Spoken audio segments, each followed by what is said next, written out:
Read John chapter 5 at face value, and it sounds like a sequence of disconnected events. Jesus visits a bubbling pool, heals a man, and then faces an angry mob because the man happened to be carrying his sleeping mat on a Saturday. The tension here feels bizarre. We see crowds of sick people banking their entire lives on a superstition about moving water, and religious leaders who seem more concerned with a piece of fabric than a miracle.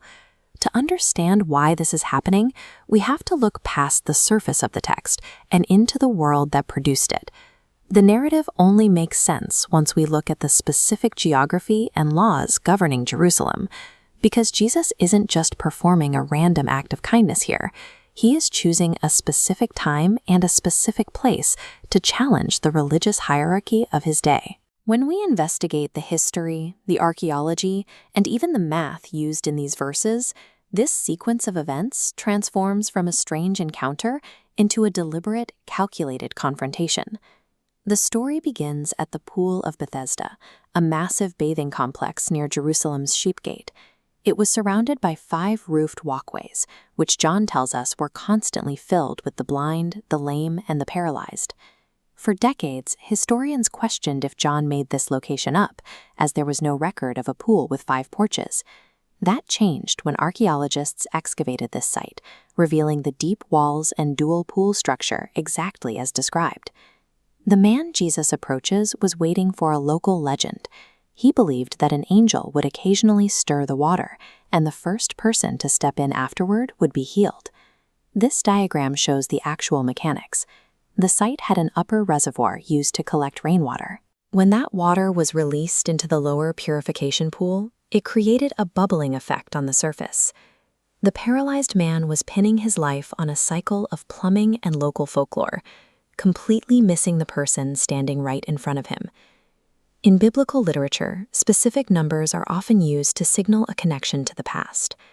The duration of this man's condition is a prime example. John records that the man had been paralyzed for exactly 38 years. This specific number echoes Deuteronomy 2:14. 38 years was the exact length of time the generation of Israel spent wandering in the wilderness as punishment for their unbelief. By recording this number, John is framing the man as a symbol of the nation, stuck in a spiritual wilderness, unable to move forward, and incapable of reaching the promised land of healing on his own. When Jesus asks, "Do you want to get well?" he is asking the man, and the nation he represents, if they are finally ready to end their wilderness journey. The conflict moves from the pool to the legal courtrooms of the city. To understand the crime, we have to understand the Sabbath regulations of the first century. Jesus heals the man and commands him to carry his mat, an act that violated the specific rabbinic prohibitions against performing work on the Sabbath. Jesus' defense was explosive. He claimed because God works on the Sabbath to sustain the universe, and he is doing the work of his Father, he is exempt from the rule.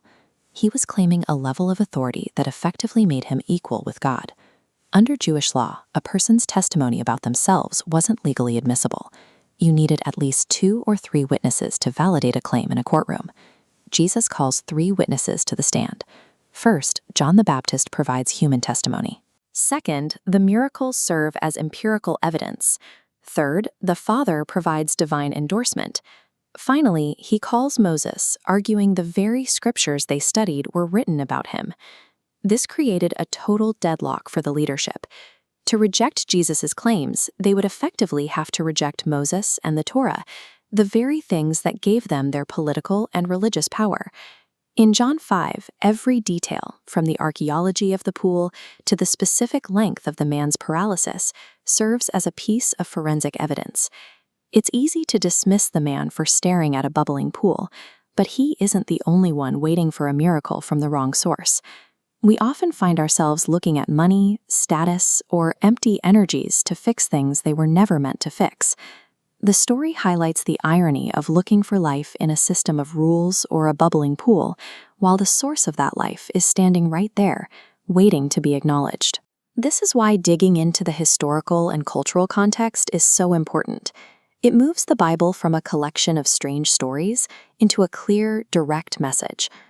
Ultimately, the question Jesus asked the man at the pool is the same one the text asks us today. Do you want to get well?